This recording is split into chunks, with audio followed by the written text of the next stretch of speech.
There are a lot of things that we can do to reduce food waste. I think that one of the most effective and easy things we can do to reduce food waste would be to have more standardized, science-based date labels on foods. I think most of the food waste that's occurring is happening at the consumer level, so either at home or at consumer-facing businesses like supermarkets and restaurants.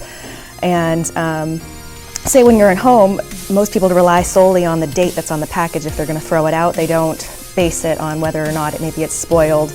And a lot of the dates are put on there arbitrarily right now and not based in any science. So you probably know that Shelley Pingree has introduced a date labeling bill actually yesterday. And so this would be hopefully a common sense step that would greatly reduce food waste. To answer that question, I'll tell you a little bit about what I do. I run a gleaning program in Down East Maine, so I go to farms and harvest the surplus food that they're not able to sell. And I do that with volunteers and students and community members that are wanting to get out to experience the local farms and do something with their time that will help the community better feed the different people that are struggling with food insecurity.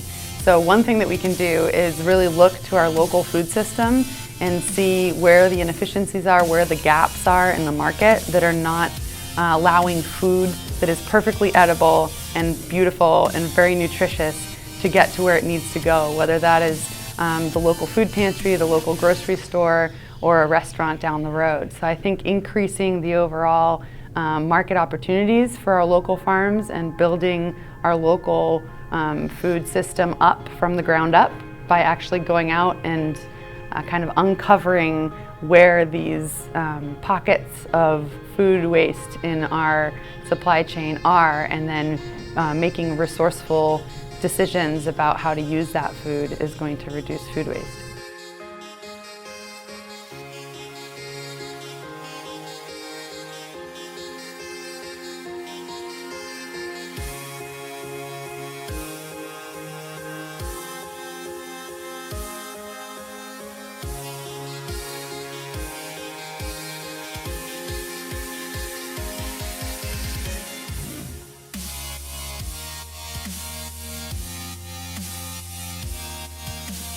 I think it's really a systemic problem, and I think a lot of it, I've given this a lot of thought, and it boils down to our culture in a way.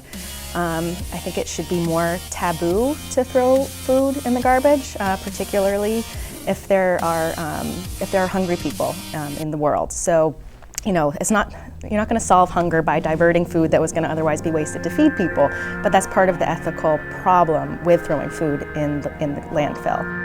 So there are a couple of different ways in which laws have been nudging businesses, local governments, institutions, and municipalities dealing with waste to improve their waste management systems. There's a ban on food waste in a few of our states in New England. Massachusetts and Vermont are included in that.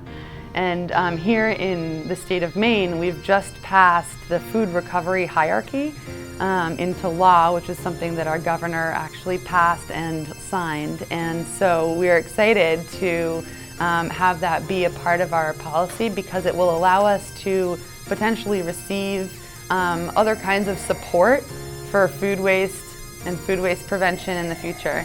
I think that laws can help to nudge businesses to do the right thing, but I also think that it's important to look at the business improvements, the quality improvements that can be made when approaching different institutions, schools, and businesses to actually deal with their food in a way that's most resourceful. So it doesn't only have to rely on government, it can also rely on organizations themselves taking on the culture of reducing and recovering food.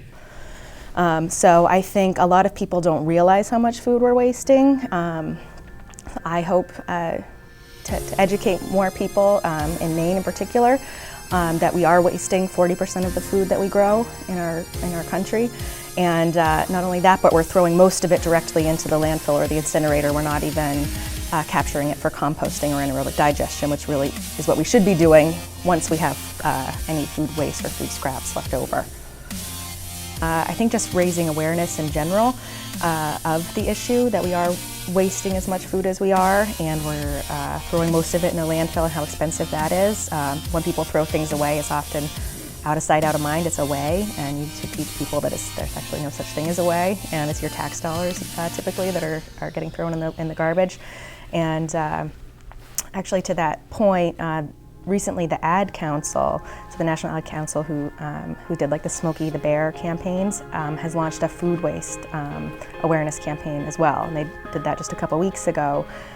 So you'll start seeing, hopefully, their ads all over the country on TV and on billboards. So I'm really happy to see that happen, and I'm going to keep promoting those materials too. Those are probably my two biggest ones. And then as far as NRCM is concerned, we're really, I work on environmental policy at the State House. I work on all the waste-related bills. I would like to see a ban on food waste from going into landfills. That would certainly raise awareness, but more steps need to be taken to create the infrastructure and the awareness to make that effective. You can't just have a ban without a plan, as they say. So,